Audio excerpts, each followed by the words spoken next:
Selling a home you've lived in for decades isn't just a transaction, it's a big transition. And when that transition results in the highest price ever paid in the neighborhood at closing, it's something worth celebrating. Today, I'm joined by Jim and Karen, who are going to share their experience selling their home in North Atlanta. We're going to talk about what worked and what didn't, and how we went from our first meeting to their smooth closing in about a year and a half, because it's never too early to start planning. Selling a home isn't just about putting up a for sale sign. It's about strategy, marketing, and negotiation. But how do you know if you're making the right moves? I'm Judy Jernigan, recognized among the top 5% by the Atlanta Realtors, and your host of How to Sell Your Atlanta Home with Sage+Grace, Smart Homeowner Strategies, Successful Real Estate Sales. With a background in broadcasting, negotiation, and education, I bring a unique perspective to home sales, helping homeowners sell faster for top dollar and with less hassle, while understanding not just the financial side, but also the logistical and emotional considerations of a move. This show helps you plan ahead, navigate the market, and work more effectively with a realtor like me. You'll get expert insights from my guests, plus real actionable strategies to sell with confidence.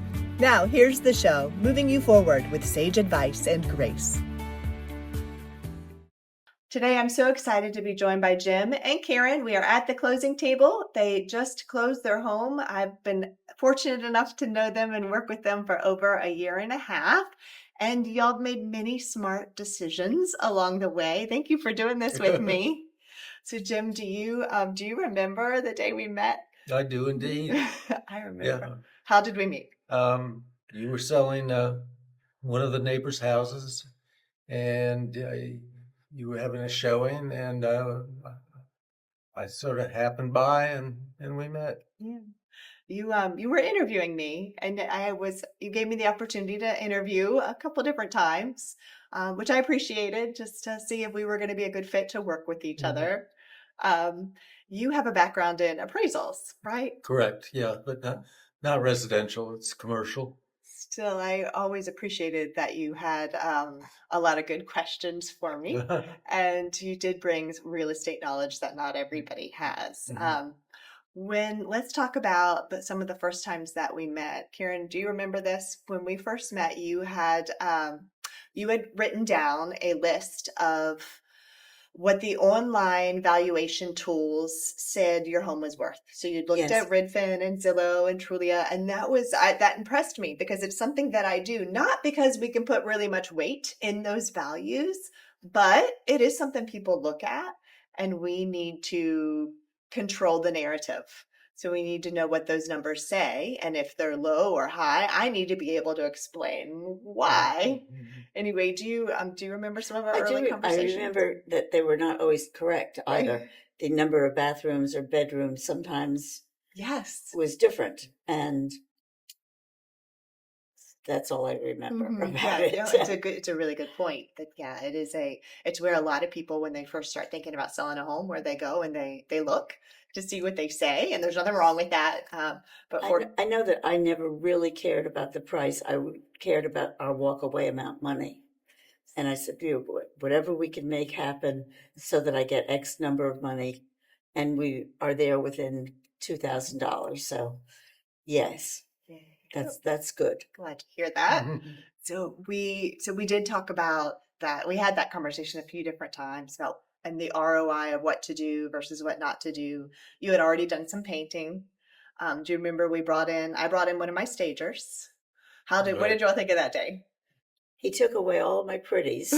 No, he did not. But I mean, he was fair. He said I should, whittle some things down, which of course we did. Mm-hmm. And now we have them going to the new house where we have no room for them at all. But I thought he was knowledgeable and nice, pleasant. Yeah. He was talking with us that day about pre-packing, which you all already knew and already had underway. I honestly thought that he would tell us we needed to change more than he did. So I remember you said that. Yes. I was pleasantly surprised, and he was right. Mm-hmm. I think y'all did a lot of what he said, and it worked out well in the end. Mm-hmm. We had to call a plumber at one point.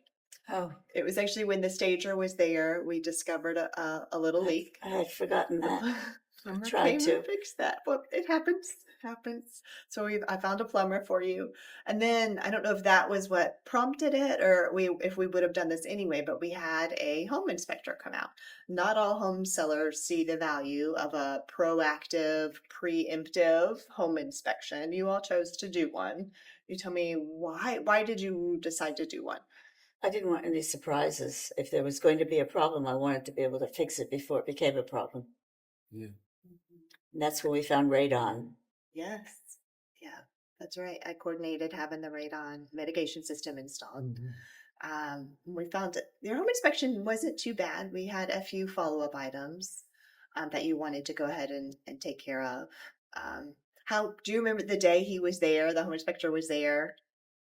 How was that? How was that experience? Some people just find it nerve-wracking. I just said, please be kind to us. And I think, I mean, as long as people are fair, and he was fair. He totally was. Yes. So we had, we didn't, I don't think we did everything on the home inspection list, but y'all took care of anything that was a little bit bigger or concerning. Like There was the leak radon. in the sink in the bathroom that I didn't even know was a leak because I'd had plastic containers there, and the leak had been contained in the plastic container booth. It was like this full. And so Fortuitous. it was lucky that we eventually discovered it and fixed it. Yeah, and he came across a lot of things that we weren't even aware of. It's true. People live in the home. They feel like they know it. They're living here every day and day in and day out. But home inspectors do find surprises that are often people living there just don't even realize it's going on. That's not unheard of. So that is a good reason to consider having a home inspector come out if you don't want any surprises. And you all were able to have a really smooth closing. We didn't have any repair requests because you had taken care of any of the surprises, as it were. You had an HVAC. You were on a heating, cooling service plan anyways. You had the HVAC people come out and do some repairs and a cleaning, and so that was all good to go. And the new owners were able to take over the maintenance contract. They were able to take over the maintenance contract. And also, the choice. The choice home warranty. Have you always had a home warranty? I believe you've had it for many years. Yeah. I checked with the choice representative, and she said thank them for being longtime customers, and your new home, the people who just bought your home were very pleased to know that they would be able to get that home warranty. You had paid for a full year. You would use 2 months out of the home warranty, I believe, 2 or 3 months, and that the new buyer gets the benefit now, the extra 9-10 months. Good. So yeah, that is something that transfers over, and I was able to market that and make it part of the advertising for the home. The HVAC service plan, that you had a home warranty. You also did some pressure washing, I know. Yes, we had the house washed and windows washed for the first time. Very smart. I always tell people that any time and energy, money you want to spend on cleaning is never wasted. When you're selling a home, you don't necessarily have to renovate or do big remodels. Just clean, clean, clean. And your home always felt really clean to me. Thank you. So you pressure washed, cleaned all the windows. I think that was a really smart use of time. And then the sun came through, and I could see where they missed, and it made me crazy. But it looked much brighter after 20 years of not having the windows washed.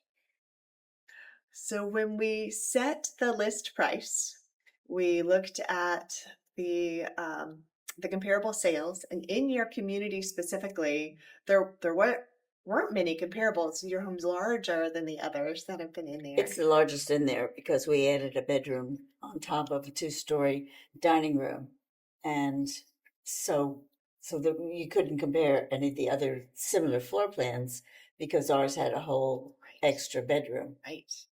So we priced it higher than in any listing ever been priced in the community, but I still felt like it was really fair.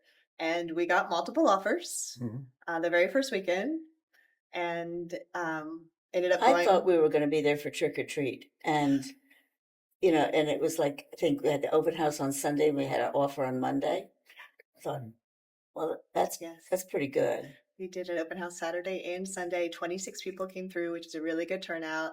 And your home buyers at closing mentioned all the excitement of seeing all the other people there at the open house and asking Right. questions and being interested helped generate some of that buzz and energy and excitement. And it was true. We did get another offer from another person who was at the open house.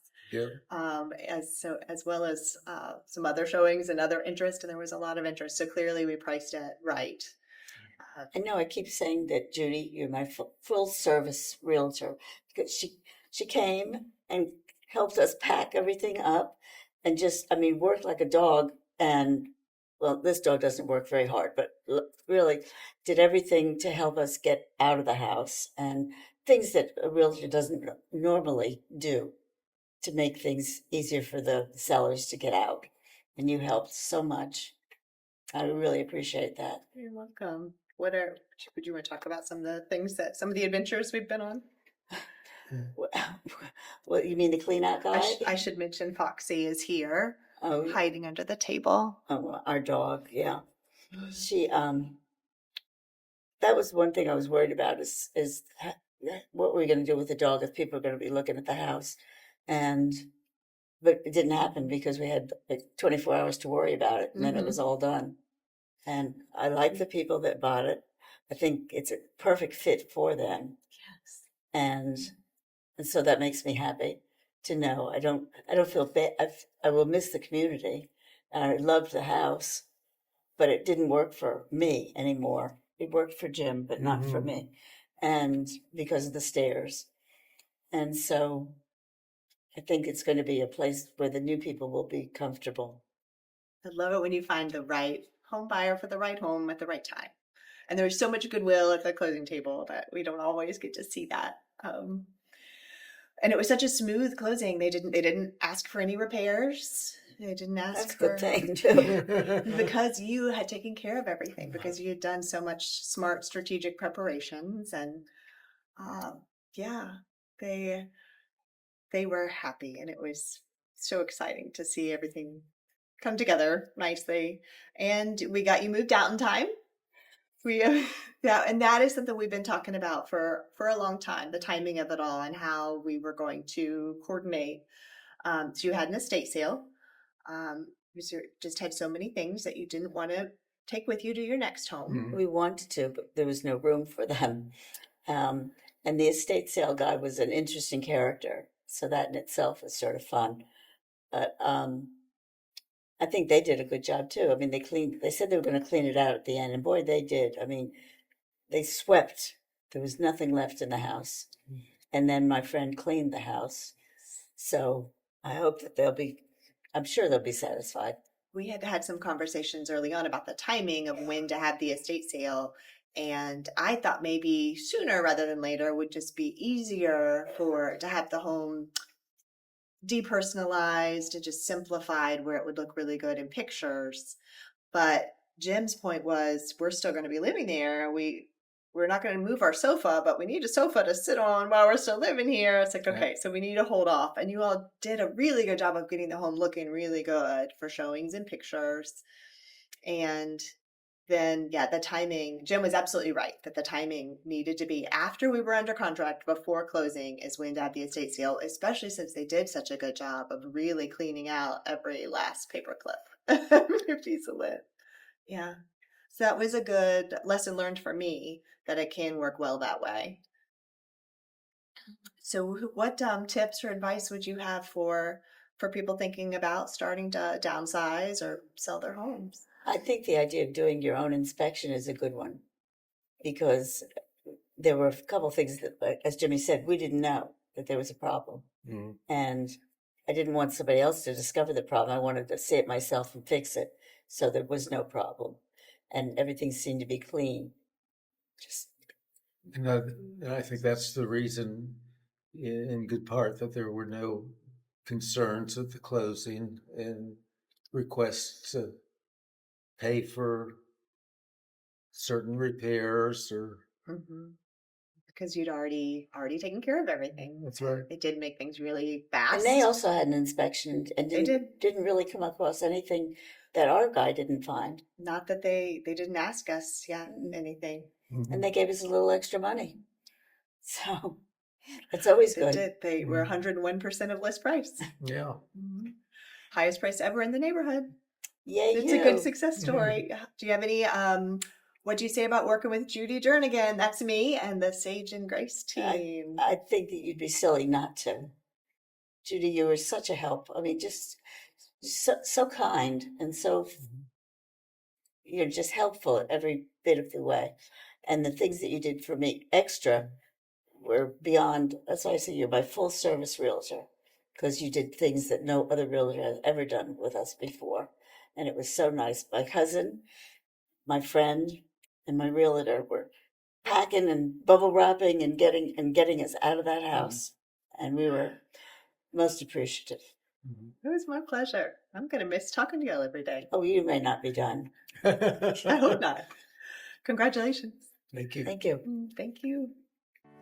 Thanks for joining us on How to Sell Your Atlanta Home with Sage and Grace. I'm Judy Jernigan, and I love helping homeowners sell smarter with less stress and better results. Who do you know with real estate questions? Please connect us so we can make confident, well-informed decisions and get the best possible outcomes together. If you enjoyed this episode, be sure to like, subscribe, and leave a 5-star review. It helps more homeowners get the smart strategies they need for a successful sale. Head to sageandgracere.com to learn more about working with me and the Sage and Grace real estate team. Explore all our show episodes, and when you're ready, book a chat directly with me, Judy Jernigan, moving you forward with sage advice and grace.